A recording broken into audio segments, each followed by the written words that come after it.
दोस्तों नमस्कार, हिंदी कुंज में आप सभी लोगों का स्वागत है। आज हम लोग बात करेंगे अकाल और उसके बाद कविता की सप्रसंग सहित व्याख्या। यह नागार्जुन जी की प्रसिद्ध कविता है। प्रस्तुत कविता में आपने अकाल और उसके बाद की स्थितियों का बड़ा ही सूक्ष्म वर्णन किया है। तो यह आपकी परीक्षा उपयोगी दृष्टि से बताया जा रहा है कि आप यदि आपकी परीक्षा में प्रस्तुत कविता आती है तो आप इसका सप्रसंग सहित व्याख्या किस प्रकार लिखेंगे। यदि आप हिंदी कुंज चैनल में पहली बार आए तो यूट्यूब पर हिंदी कुंज चैनल को सब्सक्राइब कर लें ताकि आपको हिंदी भाषा और साहित्य की उपयोगी जानकारी प्राप्त होती रहे। सबसे पहले हम लोग कविता का पाठ करेंगे। कवि लिखते हैं नागार्जुन जी, कई दिनों तक चूल्हा रोया चक्खी रही उदास, कई दिनों तक कहानी कुतिया सोई उसके पास, कई दिनों तक लगी भीत पर छिपकलियों की गश्त, कई दिनों तक चूहों की भी हालत रही शिकस्त। दाने आए घर के अंदर कई दिनों के बाद, धुआं उठा आंगन से ऊपर कई दिनों के बाद, चमक उठी घर भर की आंखें कई दिनों के बाद, कौवे ने खुजलाई पांखें कई दिनों के बाद। तो कभी पहले शुरुआत करते हैं कि कई दिनों तक चूल्हा रोया और चक्की रही उदास। तो आप इसके संदर्भ किस प्रकार लिखेंगे? संदर्भ कविता का आप लिखेंगे, प्रस्तुत पंक्तियां नागार्जुन जी द्वारा रचित अकाल और उसके बाद से ली गई हैं। यह कविता सन 1952 में प्रकाशित हुई थी। यह कविता उनके काव्य संग्रह सतरंगी पंखों वाली से संकलित है। प्रसंग क्या रहेगा आप लिखिएगा, इस पद्यांश में कवि ने अकाल और उसके बाद की स्थितियों का बड़ा ही सूक्ष्मतापूर्वक ढंग से वर्णन किया है। घर में अनाज आने पर घर के केवल मानव सदस्य ही नहीं अपितु कौवे, छिपकली, कुतिया और चूहों तक को भी प्रसन्न होते दिखाया गया है। आप व्याख्या लिखिएगा। शुरुआत कीजिएगा। अकाल की दारुण दशा का यथार्थ वर्णन करते हुए कवि का हृदय कहता है, कई दिनों तक चूल्हा एक ही दशा में रहकर अपनी हालत पर बिसुरता रहा। जब चूल्हे का उपयोग होता है तो उसमें लकड़ी या जलाकर उसमें कुछ उबाला पकाया जाता है, तब तो उसकी देखरेख होती है, और जब घर में एक दाना भी नहीं है तब चूल्हा जलने का कोई सवाल ही नहीं उठता।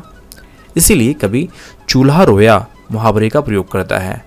यह अकाल का यह दुष्प्रभाव है कि भोररे सुबह सुबह कहीं जांत की आवाज़ नहीं सुनाई पड़ रही। जांत मतलब चक्की की।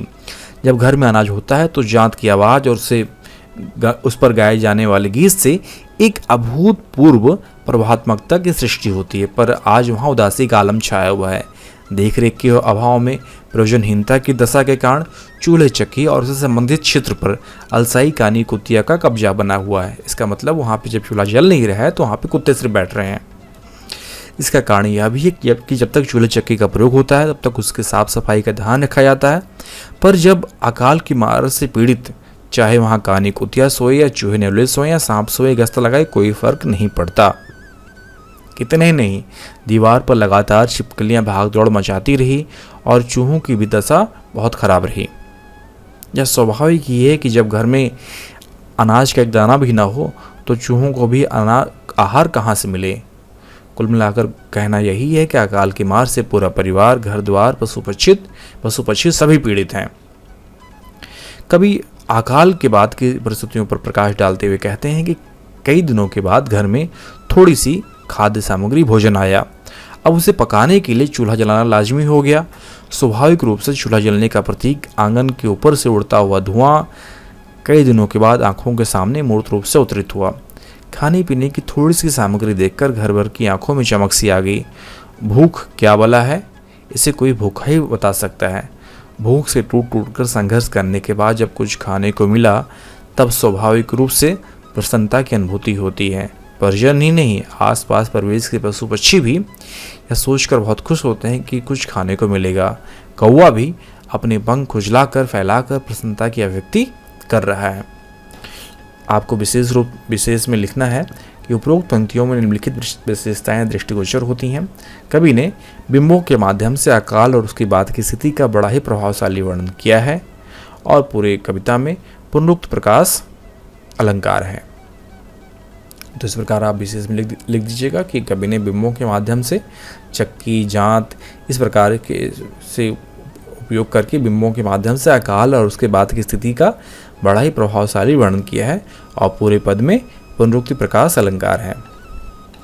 तो आप कई दिनों के बाद कविता और अकाल और उसके बाद कविता का सप्रसंग साहित्य व्याख्या निम्नलिखित वीडियो के माध्यम से लिख सकते हैं। यदि आपको यह व्याख्या लिखित रूप में चाहिए तो नीचे डिस्क्रिप्शन बॉक्स में लिंक दिया गया है, जहां पर जाकर आप अकाल और उसके बाद कविता की व्याख्या प्राप्त कर सकते हैं। आशा करता हूं कि वीडियो आपके लिए उपयोगी सिद्ध होगा। धन्यवाद।